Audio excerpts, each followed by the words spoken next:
Moving on now, the Waqf bill is officially a law, with the President of India also giving her assent to it. But there's no end to the fear-mongering and provocation. Scenes of ruckus and chaos unfolded in Jammu Kashmir Assembly, with NC leaders seeking discussion on the matter, claiming that it affects the Muslim majority of Jammu and Kashmir. They were seen shouting slogans, waving black flags and tearing papers. On the sidelines, Mehbooba Mufti and her daughter, in fact, paradropped into the debate with provocative statements, while Mehbooba accused BJP of trying to divide people on the basis of religion. Her daughter went a step ahead and said that Chief Minister of the only Muslim majority state is giving a red carpet welcome to the BJP minister who introduced the bill, and also adds that Omar should take cue from MK Stalin, who yesterday broke official protocol and did not attend the Pamban event where Prime Minister Modi inaugurated the bridge in Rameshwaram. Here's what happened in the Jammu Kashmir Assembly. We are just saying that under Article 56, we have all the right to speak on something that has been passed by the Parliament. Bill जो पास हुई उसके ऊपर sir जितने भी central acts है उस पे assembly ने बात की है। मेरी गुजारिश होगी जम्मू कश्मीर में जो मुस्लिम मेजॉरिटी स्टेट को कंसीडर करके जो वक्फ बिल बाहर पास हुई है उसके ऊपर डिस्कशन बहुत अहम है, because it directly impacts the people of Jammu and Kashmir. I request that the adjournment motion may be admitted so that we have a discussion here and we can talk on this, sir. We are getting us more details on that. Yavar, Mehbooba Mufti and her daughter, in fact, are seeking answers from Omar Abdullah, saying, why don't you take cue from MK Stalin and boycott?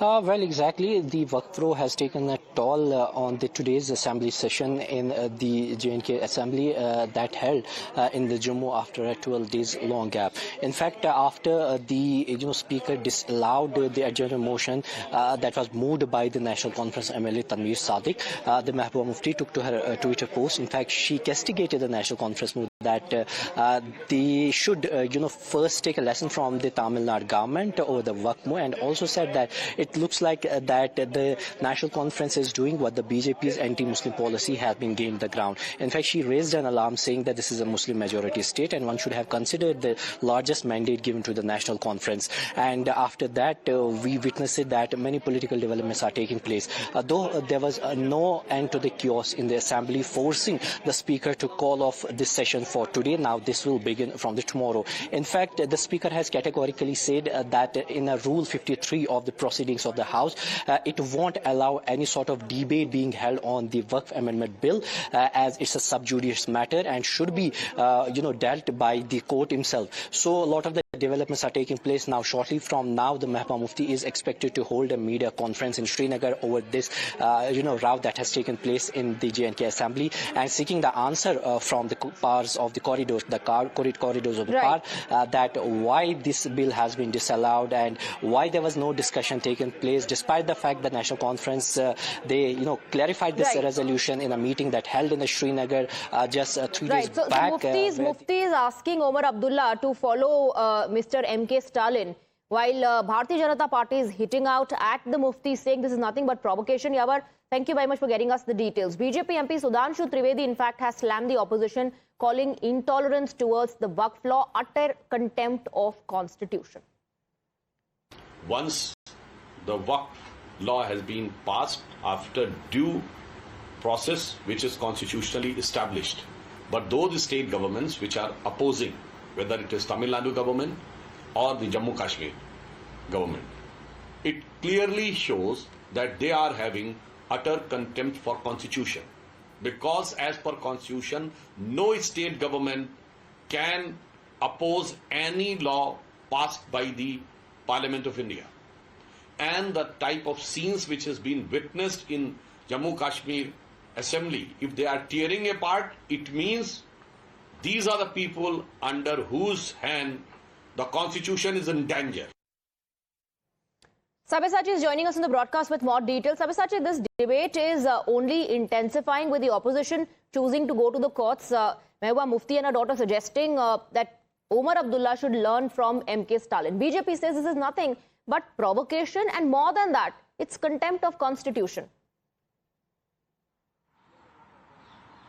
Well, that's right. See, if you talk about the opposition, we had seen that several opposition political parties as well as different organizations have knocked the doors of the Supreme Court to make sure that they get relief as far as the Waqf Bill is concerned. Now, what the opposition is demanding, the opposition says that the certain amendments in the Waqf Bill violates several articles like the Article 14, which is right to equality, Article 25, which is freedom to religious practice, and Article 26, which is freedom to manage religious activities. Now, these are the articles which the opposition feel are getting violated. Now, the opposition also maintains that the clauses which has been put across in the Waqf Bill, these restrictions are not imposed in other religious.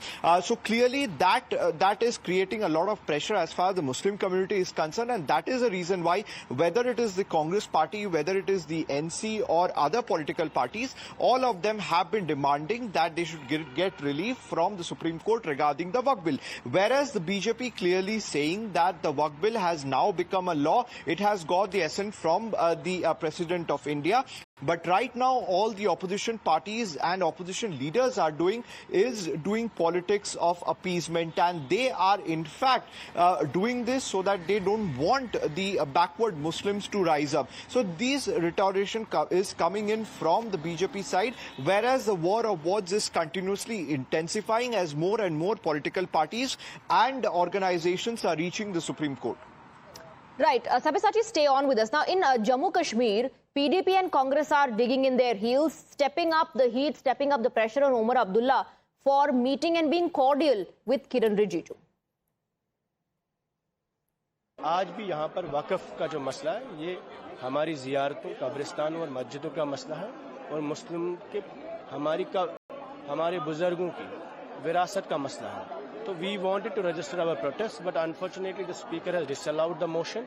But it's also that they are playing a fixed match.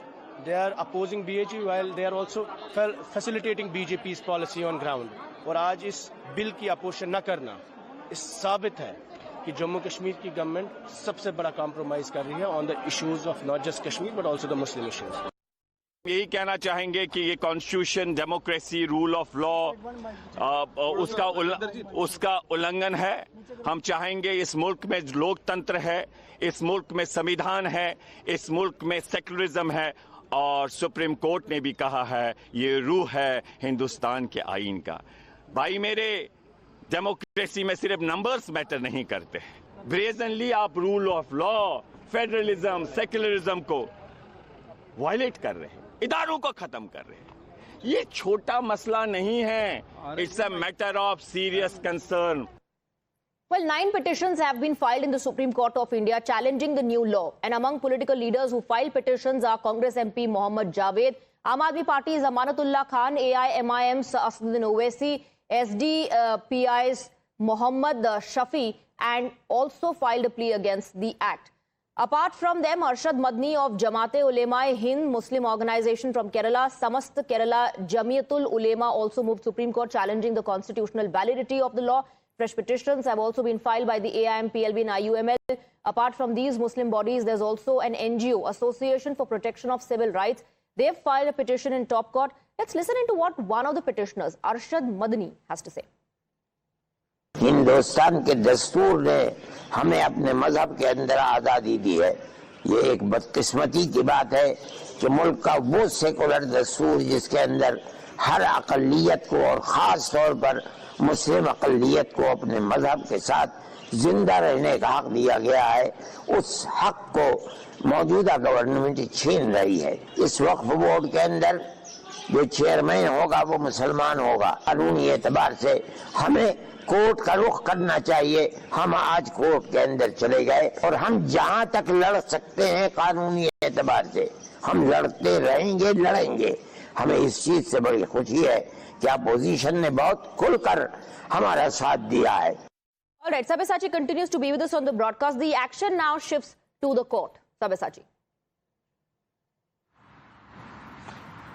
Well, that's right. See, total 9 petition has been given to the Supreme Court calling the Waqf bill discriminatory and anti-constitutional. Now, latest to be the All India Muslim Personal Board, they have also filed a petition in the Supreme Court. They call the law to be discriminatory because they feel that certain clauses which has been involved in the Waqf bill, these clauses are not there in other religious practices. And that is the reason why they feel that this is discriminatory towards the Muslim community, and that is the reason why they want that the Supreme Court should intervene into this matter. Now, several Muslim organizations as well as political parties have called for a protest. Now, if you talk about the All India Muslim Personal Law Board, they have said that in the next week they are going to carry out protests at a large scale across different states in the country, and at the end of the day they are also going to give a memorandum to the President of India as well as the Home Minister, demanding that this bill should be scrapped immediately as it violates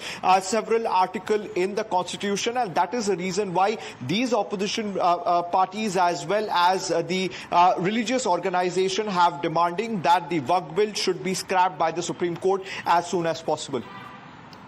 All right. Sabyasachi, stay on with us. We have a lot of political reactions lined up. Let's listen into how this entire thing, the Waqf issue, is unfolding. Kiran Rijiju has asserted that the government's efforts to reform Waqf management are not politically motivated but aimed at serving the interest of common Muslims.